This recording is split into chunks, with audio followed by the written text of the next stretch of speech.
and welcome back to my channel. Welcome back to another Tip Tuesday. So today I'm going to talk about something that I think affects a lot of moms. It's something that is talked about a lot. It's a struggle that we have, and that is milk supply. It's breastfeeding related, which is a big chunk of, being a new mom. Whether you choose to breastfeed or you don't choose to breastfeed, or how are you gonna feed your baby, what kind of formula, like everything that surrounds feeding your baby is a big issue. So today I want to talk about milk supply, and specifically how to increase your milk supply. So if you want some ideas on how to increase your milk supply, or you want some tips to share with somebody you know who is struggling with milk supply issues, then keep watching. So I am going to share with you guys my tips for how to increase your milk supply. Generally, I will say I'm speaking from personal experience, and I didn't have a lot of issues with my milk supply, but there are times where it gets more difficult, specifically, like when your baby is cluster feeding and they're feeding 24/7 and you just feel like you can't keep up and your milk flow is always changing and you feel like certain times it's depleting. Like, so many things affect your milk supply that you just have to be very conscious of how to rectify it so that you can kind of do it really quickly. So these are the things that help me. Number one is a specific tea that helps your production, and my box is all just colored, so don't mind that. This is the Maid Tea, and this one is by Earth Mama Angel Baby.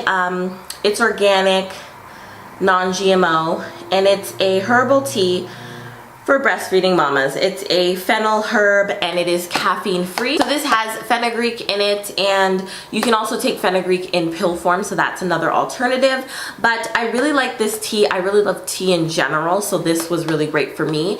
And I would just take it whenever I felt like I really needed that extra boost. So when she was cluster feeding, I found that drinking this kind of just helped to boost my milk supply. It helped me to have enough to pump. It helped me to have enough to feed her and things like that throughout the night, especially when she was a newborn and she was wanting to feed like every 15-20 minutes. There were days when I just felt like I couldn't keep up, so I found that this tea was really helpful for me. The second thing I am drinking here as I film, which is water. Water helps to keep you hydrated. When you think about it, breast milk is a liquid, and so water is what you need to keep yourself hydrated and to help yourself to produce more milk. And I found in the beginning of breastfeeding that I was so thirsty. Like, all I wanted to do was drink a ton of water, so I didn't have to worry about keeping myself hydrated. But as time went on, that need and that thirst for water kind of started to decrease, and so I had to be conscious of making sure I was drinking enough water in the day to be able to keep up. And I would notice things like my head would start to hurt, or I would feel like my supply was not, where it needs to be, and that was because of the water. So find yourself the biggest tumbler, the biggest glass, whatever you need to have, and make sure that you're drinking enough water to keep yourself hydrated so that you feel 100%, and also to make sure you have enough milk to feed your baby. Number three for me was sleep and relaxation. So your body responds a lot to, its environment and the things that you're doing, and that will obviously affect your milk supply.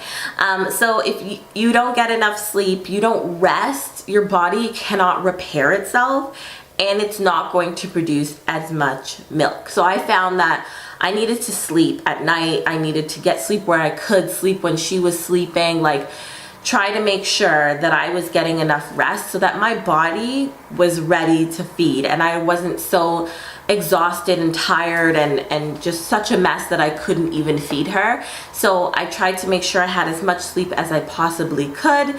And in those early days, you want to get stuff done, but honestly, my house was a mess for the first, month or so of her life, because I was sleeping when she was sleeping. As she got older, I started to sleep sometimes, do other things, but in the beginning, I slept when she slept because I was exhausted and she was up so often, and that just kind of helped my body to stay in the best shape so that I could breastfeed her.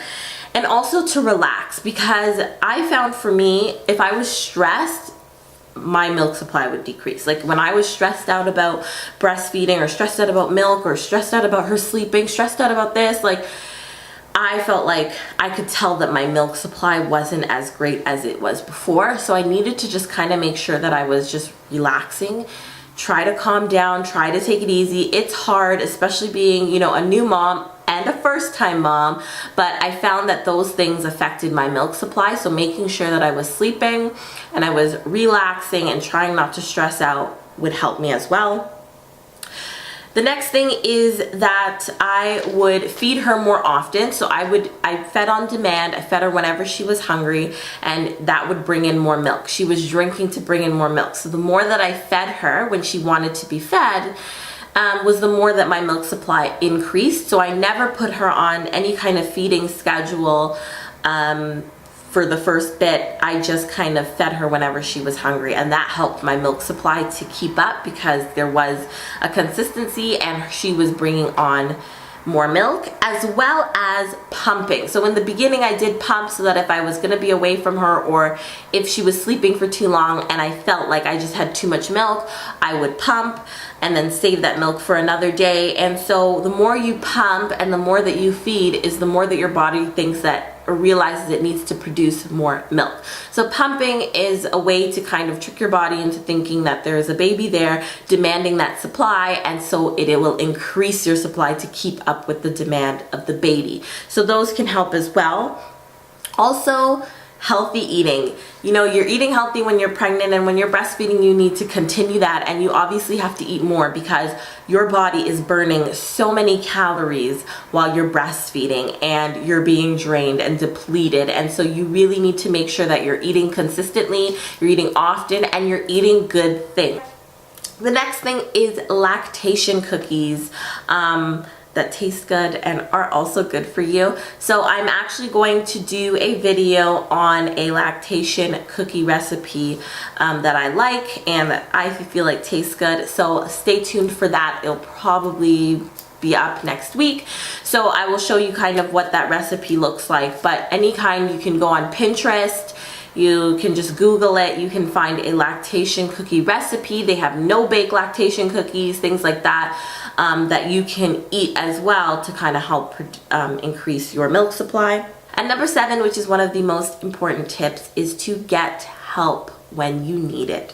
So if you try all these things and they fail, or they don't work, or you're still struggling, don't be afraid to get help, to ask somebody for help on how to increase your milk supply or what other things you could try. There is nothing wrong with asking somebody and getting help, because that will make your life 10 times easier. Anyways guys, thank you so much for watching. If you like this video, please give it a thumbs up. Don't forget to subscribe, and I will see you guys in my next video. Love you guys. Bye.